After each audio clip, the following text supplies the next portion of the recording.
തോന്നുന്നു. Look like. നമ്മൾ പറയാറില്ലേ, നിന്നെ കണ്ടാൽ ഒരു പോലീസുകാരനെ പോലെ തോന്നുന്നു, അല്ലെങ്കിൽ നിന്നെ കണ്ടൊരു ഫിലിം സ്റ്റാറിനെ പോലെ തോന്നുന്നു എന്നൊക്കെ. ഇത് നമുക്ക് ലുക്ക് ലൈക്ക് എന്നൊരു പാറ്റേൺ യൂസ് ചെയ്തിട്ട് പറയാം. നീ ഒരു ടീച്ചറിനെ പോലെ തോന്നുന്നു. ഇതെങ്ങനെ പറയും? You look like A teacher. You look like A teacher.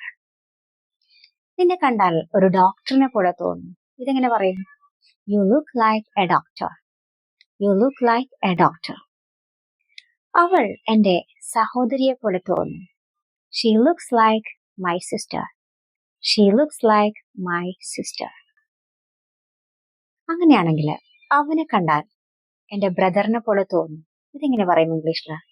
Comment your answer. തോന്നുന്നു. Seem to. Seem to. അവന് ഉത്തരം അറിയുന്നത് പോലെ തോന്നുന്നു. He seems to know the answer. He seems to know the answer. അവൻ ഈ പ്രപ്പോസൽ ആക്സെപ്റ്റ് ചെയ്യുമെന്ന് തോന്നുന്നു. He seems to accept this proposal. He seems to accept this proposal.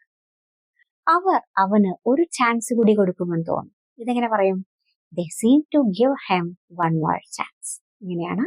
They seem to give him one more chance. അപ്പൊ seem to തോന്നുന്നു. What if? ഇതിന്റെ usage എന്താണ്? എന്ത് സംഭവിക്കും, എന്ത് ചെയ്യും എന്നൊക്കെയുള്ള മീനിങ് ആണ് what if. അതിന്റെ യൂസേജ് നമുക്ക് നോക്കിയാലോ. ഞാൻ മറന്നാൽ എന്ത് ചെയ്യും? What if I forget? What if I forget? അവൾ നിന്നെ വിളിച്ചാൽ എന്ത് ചെയ്യും? What if she calls you? What if she calls you? അപ്പൊ നമ്മൾ ആശ്ചര്യത്തിൽ എന്തെങ്കിലും കാര്യം ചോദിക്കുമ്പോൾ അതിന് നമുക്ക് യൂസ് ചെയ്യാൻ പറ്റിയ ഒരു പാറ്റേൺ ആണ് what if. ഞാൻ ഇല്ലെന്ന് പറഞ്ഞാൽ എന്ത് ചെയ്യും? What if I say no? What if I say no? അങ്ങനെയാണെങ്കിൽ ആരും വന്നില്ലെങ്കിൽ എന്ത് സംഭവിക്കും, എന്ത് ചെയ്യും? ഇതെങ്ങനെ പറയും? Comment your answer. എങ്ങനെ, എന്തുകൊണ്ട്, എങ്ങനെയാണ് ഇങ്ങനെ സംഭവിച്ചത്, ഇങ്ങനെയൊക്കെ നമ്മൾ ചോദിക്കാറില്ലേ? അതിന് നമുക്ക് ഹൗ കം എന്ന് വെച്ചിരിക്കാം. How come. സാധാരണ ഹൗ കം എന്നുള്ള വേർഡ് കഴിഞ്ഞാൽ ഡു, ഡസ്, ഡിഡ് ഇത് ഉപയോഗിക്കാറില്ല. ഇത് നമ്മൾ ഒരു ആശ്ചര്യത്തിലൊക്കെ ചോദിക്കുന്ന ഒരു ചോദ്യമാണ്. അവന് എങ്ങനെ എന്റെ പേരറിയാം? How come he knows my name.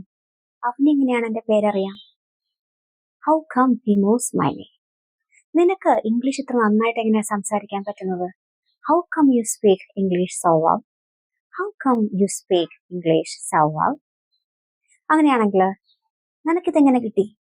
ഇതെങ്ങനെ ചോദിക്കും ഹൗ കം വെച്ച്? Comment your answer.